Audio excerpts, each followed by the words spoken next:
నమస్తే. తెలంగాణ రాష్ట్ర ప్రభుత్వము ఈ డ్రగ్స్ నివారణకు ఈగల్ టీంని తీసుకొచ్చింది. ఈగల్ ఎక్కడికెక్కడ డేగకన్నుతో నిఘా పెట్టి డ్రగ్స్ వాడేవారిని, డ్రగ్స్ అమ్మేవారిని, కొనేవారిని పట్టుకునేటువంటి ప్రయత్నం చేస్తుంది. సరే సామాన్యులు అంటే తెలిసో తెలియకనో డ్రగ్స్ తీసుకున్నారు, వాళ్ళ మీద ఇప్పటికే రాష్ట్ర ప్రభుత్వం ఉక్కుపాదం మోపుతోంది. కానీ ఒక మాజీ ప్రజాప్రతినిధి, తాండూరు మాజీ ఎమ్మెల్యే పైలట్ రోహిత్ రెడ్డి లాంటి వాళ్ళు కూడా ఇవాళ డ్రగ్స్ తీసుకోవడం, ఆయన పోలీసులు చేసినటువంటి టెస్ట్లో పాజిటివ్ రావడం అందరినీ ఆశ్చర్యానికి గురి చేస్తూ ఉంది. ఒకసారి మాట్లాడే ప్రయత్నం చేద్దాం. పైలట్ రోహిత్ రెడ్డికి మరి డ్రగ్స్తో పాజిటివ్ వచ్చినటువంటి పరిస్థితి, ఆయనతో పాటు ఒక ఏపీకి సంబంధించిన ఎంపీకి కూడా పాజిటివ్ వచ్చింది. ఇప్పటివరకు బీఆర్ఎస్ నేతలు ఎవరు స్పందించలేరు. ఒకసారి మాట్లాడే ప్రయత్నం చేద్దాం. అధికార కాంగ్రెస్ పార్టీకి సంబంధించిన నేత ఇందిరా శోభన్ గారు ఉన్నారు. ఎట్లా చూస్తారు? పైలట్ రోహిత్ రెడ్డికి సంబంధించి డ్రగ్స్ పాజిటివ్ వచ్చింది, మీరేమో ఈగల్ టీం తీసుకొచ్చాము, ఉక్కుపాదం మోపుతామని చెప్తా ఉన్నారు. సామాన్యులు కాదు, ఒక ప్రజాప్రతినిధి దొరికినటువంటి పరిస్థితి. ఏం కామెంట్ చేస్తారు? బీఆర్ఎస్ పార్టీయే మేము ముందు చెప్పినట్టుగా బీఆర్ఎస్ అంటే కంప్లీట్గా అది డ్రగ్స్ కేర్ ఆఫ్ అడ్రస్ అని గతంలో పీసీసీ ప్రెసిడెంట్గా రేవంత్ అన్న ఉన్నప్పుడు సవాల్ విసిరారు. డ్రగ్స్కి సంబంధించినటువంటి కేటీఆర్ గారు మీరు ఎక్కడున్నారో రండి అని చెప్పేసి అడిగినారు. అమరవీళ్ళ సాక్షిగా అడిగినాం ఆ రోజు, అయినా కూడా తను రాలే. నేను ఏమంటానంటే అలా పార్టీ లీడరే డ్రగ్స్కి కేర్ ఆఫ్ అడ్రస్గా ఉన్నప్పుడు మరి ఆ పార్టీలో ఉండేటువంటి ప్రజాప్రతినిధులు అయి ఉండొచ్చు, లీడర్లు అయి ఉండొచ్చు, మామూలు చోటామోటా నాయకులు అయి ఉండొచ్చు, అదే పనిలోనూ చెప్పాల్సిన అవసరం ఉంది. నేను ఏమంటున్నానంటే పైలట్ రోహిత్ రెడ్డి అనేటువంటి వ్యక్తి ఒక యంగ్స్టరు, ప్రజాప్రతినిధిగా పనిచేసినటువంటి వ్యక్తివి. గతంలో బీజేపీ వాళ్ళు ఆయనని అపహరించకపోతున్నారని చెప్పేసి ఒక నాటక ఫక్కీలో ఒక నలుగురు ఎమ్మెల్యేల విషయంలో కూడా అదే ఫామ్ హౌస్లో తెరలేపినారు. ఆయన అసలు ప్రజాప్రతినిధా, బ్రోకరా, లేకపోతే ఇంకేనా కూడా ఆయన పైలట్ రోహిత్ ఆయనకైనా ఆలోచించుకోవాల్సిన అవసరం ఉంది. ఇవాళ ఆయనతో పాటు పలు పక్క రాష్ట్రానికి చెందినటువంటి ప్రజాప్రతినిధులు అక్కడ ఉన్నట్టుగా పోలీసులు గుర్తించి ఆయనకు కూడా పాజిటివ్ వచ్చినట్టుగా చెప్తున్నారు. నేను ఒకటే అడుగుతున్నాను, పైలట్ రోహిత్ రెడ్డి అనే దాన్ని ఫర్దర్ ఎన్నికల్లో ఎప్పుడూ కూడా పోటీ చేయకుండా ఆయనని ఏమంటారు సస్పెండ్ చేయాలని చెప్పేసి, అర్హుడు కాకుండా అనర్హునిగా ప్రకటించాలని చెప్పేసి ఎలక్షన్ కమిషన్ని నేను రిక్వెస్ట్ చేస్తున్నాను.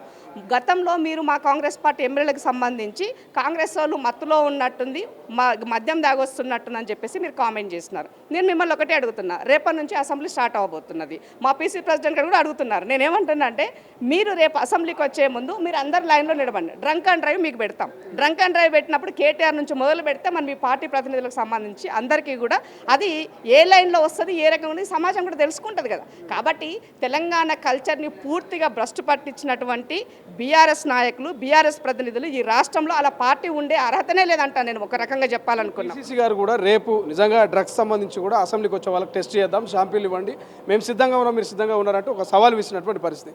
నిజంగా వాళ్ళు టెస్ట్లో పాల్గొనే అవకాశం కనిపిస్తుందా? ఆ హోప్స్ ఉన్నాయా మీకు? ఇప్పుడు దమ్మున్నోడైతే టెస్ట్లో ఉంటాడు. వాళ్ళు ఏ టెస్ట్లో ఉండరు. అసెంబ్లీలో మేము విసిరే సవాళ్ళకి సిద్ధంగా ఉండరు. మేము చేసే సవాళ్ళను రిసీవ్ చేసుకునే చేత కాదు, బయట మేము మాట్లాడిన సవాళ్ళకు చేత కాదు. చేతగాని దద్దమ్మ సన్యాసుల పార్టీ బీఆర్ఎస్ పార్టీ వల్ల దానికి నాయకత్వం వహిస్తుంది కేటీఆర్. అలా నాయన ఫామ్ హౌస్కి పరిమితం అయిపోయినాడు. కాబట్టి నేనేమడుగుతున్నంటే నీకు నిజంగానే దమ్ముండి, మీకు డ్రగ్స్కి ఎలాంటి సంబంధం లేకపోతే, ఎలాంటి ఆనవాళ్ళు లేకపోతే మీరు రేపు మేము విసిరేటువంటి సవాలు పీసీ ప్రెసిడెంట్ చెప్పిందని మీరు రిసీవ్ చేసుకోండి అని అడుగుతున్నాను. నేను మమ్మల్ని ప్రశ్నించే ముందు నువ్వు ఆత్మపరిశీలన చేసుకోమని అడుగుతున్నాను. ఇవాళ ఈ రాష్ట్రంలో యువతని తప్పుదోవ పోతుంటే పోకుండా ఉండడం కోసము ఒక ప్రయత్నం చేయాల్సింది పోయి ఇవాళ ప్రభుత్వము పలు సందర్భాలలో డ్రగ్ మహమ్మారి నుంచి బయటపడడం కోసము, డ్రగ్ నివారణ కోసము పలు చర్యలు చేపడుతుంది. ఎన్జిఓస్కి కూడా కాల్ఫర్ చేసింది, మీరు వీటిపైన చెయ్యండి అని చెప్పేసి. అలాంటిది వదిలేసి ప్రతిసారి ఎక్కడ డ్రగ్ జరిగినా దానికి ఆనవాళ్ళు బీఆర్ఎస్ పార్టీలకు ఉంటున్నాయి. ఇవాళ ఎక్కడో ముంబైలో జరిగితే తెలంగాణ రాష్ట్రం సంబంధించినటువంటి మరి పైలట్ రోహిత్ పేరు కూడా గతంలో మనం చూస్తున్నాం. కాబట్టి నేను పైలట్ రోహిత్ రెడ్డి గారు మీరు పైలట్ ఎన్లోనో నాకు తెలియదు, కానీ డ్రగ్లో మాత్రం మీరు పైలట్ అవ్వాలని అయినట్టుగా కనబడుతుంది. కాబట్టి పైలట్ రోహిత్ రెడ్డి గారిని ఉద్దేశించి ఇప్పటి వరకు కూడా కనీసం వచ్చిన కథన లేపంలో పార్టీ ప్రెసిడెంట్ కానీ, వర్కింగ్ ప్రెసిడెంట్ కానీ వాళ్ళకి సంబంధించినటువంటి వాళ్ళు ఎవరు రెస్పాండ్ కాలేదంటే డెఫినెట్గా ఈ డ్రంక్ అండ్ డ్రైవ్కి సంబంధించి ఉండొచ్చు, ఈ ఒక లిక్కర్కి సంబంధించవచ్చు. లిక్కర్ అనే వాళ్ళు కూడా ఆ ఇంటి నుంచే ఉన్నాయి కదా, కాబట్టి డ్రగ్స్ అనే వాళ్ళు కూడా ఆ ఇంట్లోనే ఉన్నాయి. కాబట్టి మీరు నిజంగానే వీటికి బ్రాండ్ అంబాసిడర్లుగా ఉన్నారని సమాజం నమ్మే పరిస్థితి ఉన్నది. కాబట్టి ఇప్పుడు ఇందిరా శోభన్ గారు, ప్రధానంగా సినీ ప్రముఖుల పేర్లు గతంలో వచ్చినాయి. ఈ డ్రగ్స్కి సంబంధించి చాలా ఆ కేసు కూడా తీవ్రంగా ముందుకెళ్ళినటువంటి పరిస్థితి, బట్ తర్వాత ఎక్కడ కనిపించలే, నీరుగారినటువంటి సిచ్యువేషన్. ఇప్పుడు ఒక మాజీ ప్రజాప్రతినిధి, ఏపీకి సంబంధించినటువంటి ప్రజాప్రతినిధులు ఉన్నారు. ఇంతమంది ఉన్నారు కాబట్టి పారదర్శకంగా నిజంగా జెన్యున్గా మరి పాజిటివ్ వచ్చినప్పుడు వాళ్ళ మీద కేసులు నమోదై వాళ్ళకి శిక్ష పడేటువంటి అవకాశం ఉంటుందా? నిజంగా పారదర్శకంగా రాష్ట్ర ప్రభుత్వం ముందుకు తీసుకెళ్తుంది కేసుని? డెఫినెట్గా పారదర్శక తన ఇంటి మెంబర్ అయినా సరే నిజంగా అలాంటి దాంట్లో ఉన్నట్లయితే ముఖ్యమంత్రి గారు సీరియస్గా దీనిపైన ఉన్నారు. నా రాష్ట్రంలో నా పరిధిలో ఎక్కడ కూడా డ్రంక్ అండ్ డ్రైవ్ సంబంధించినటువంటి కేసుల పట్ల కూడా అవగాహన కల్పించే విషయం కానీ ఈ యొక్క ఏమంటారు డ్రగ్స్ స్కూళ్ళకి సంబంధించినట్టు ఇవాళ ఊర్లకు పాకినటువంటి సందర్భం అయి ఉండొచ్చు. అలాగే గంజాయికి సంబంధించిన వాటి పట్ల ముఖ్యమంత్రి చాలా సీరియస్గా ఉన్నారు. ఎంతటి వారైనా కూడా శిక్షకి అర్హులే అనేది మా యొక్క ఉద్దేశం. ముఖ్యమంత్రి గారు చాలా క్లారిటీగా ఉన్నారు. పీసీసీ ప్రెసిడెంట్ గారు విసిన సవాళ్ళకి రిసీవ్ చేసుకుంటారా మరి వర్కింగ్ ప్రెసిడెంట్గా కేటీఆర్ గారు చెప్పాల్సినటువంటి అవసరం ఉంది.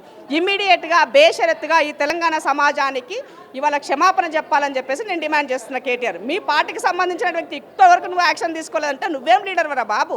నువ్వు ఎన్నికల్లో గెలిపించే శాతం అయితే లేదు నీకు, అన్నిట్లలో ఫెయిల్యూర్ వర్కింగ్ ప్రెసిడెంట్ వాళ్ళకెందుకు మరి అలా పార్టీలు డిమాండ్ చేయాలని నేను డిమాండ్ చేస్తున్నాను. రైట్, ఇది మొత్తం మీద పైలట్ రోహిత్ రెడ్డిని పార్టీ నుంచి సస్పెండ్ చేయడమా లేకపోతే ఏదైనా యాక్షన్ తీసుకోవాల్సిన అవసరం ఉంది. అయినా కేటీఆర్ స్పందించకపోవడం సిగ్గుచేటంటూ ఇక ఇందిరాశోభన్ చెప్తున్నటువంటి పరిస్థితి. చూద్దాం, ఒక ప్రజాప్రతినిధి ప్రజలకు చెప్పాల్సిన అవసరం ఉంది, అవగాహన కల్పించాల్సిన అవసరం ఉంది. అటువంటి ఒక మాజీ ప్రజాప్రతినిధి మరి డ్రగ్స్లో పాల్గొనడం, పాజిటివ్ రావడం, సో ఈ అంశం ఎటువంటి పరిణామాలకు దారితీయబోతుంది, రాజకీయంగా ఎటువంటి ప్రకంపనలు సృష్టించబోతుంది అనేది భవిష్యత్తులో చూడాల్సిన అవసరం ఉంది. కెమెరా పర్సన్ అజయ్తో శ్రీశైలం, తొలి వెలుగు, హైదరాబాద్, గాంధీ భవన్.